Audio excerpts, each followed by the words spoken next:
Atzo eguerdian egin zuten Zarausko txirrindulari elkarteko kideek 2011garren denboraldiko taldeen aurkezpenak. Aurkezpen ekitaldia parrokia ondoko Rosaleda parkean izan zen.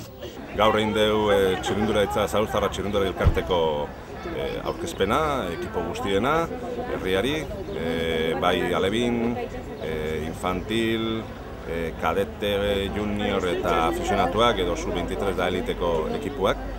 Bertan aurkeztu zituzten Benjamin, alebin, infantil, kadete, junior eta elite mailako taldeak.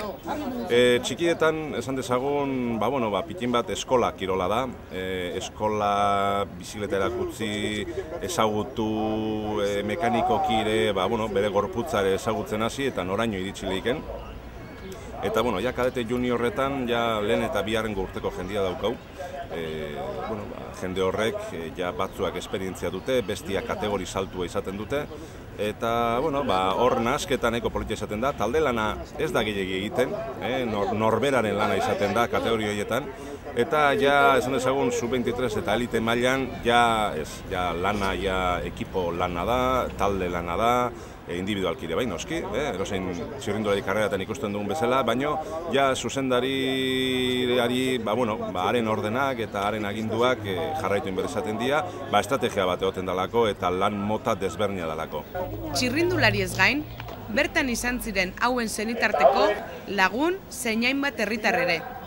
Eta momentu honetan eskerrak emateko nahi dugu bai Zarausko herriari, turismo bulegoa, udaletxeai laguntzen digun guztiekin, baita ere noski galdean hori zer aurten kadete junior eta sub-23 elite mailako ekipoaren babesle ofiziala da. Azizari, Konstrukziones Azizari, aurten ere, beste azkenengo 3 urtetan bezala, alebin infantilen babesle izen dalako.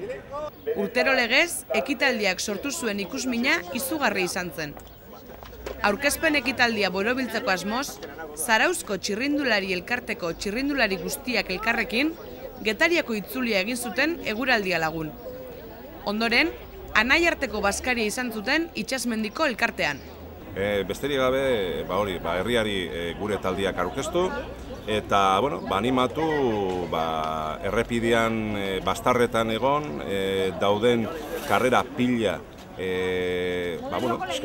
ikusteko herriko jendiak zer egiten duen, beste kirol batzuk badaude, noski, eskubaloia, saskibaloia eta bar, baina Zarautzen badago txirrindularitzako afizio bat, eta afizio horrei eskatu behar nioke gure taldiak bultzatzeko bide bastarretan eta animoak emateko.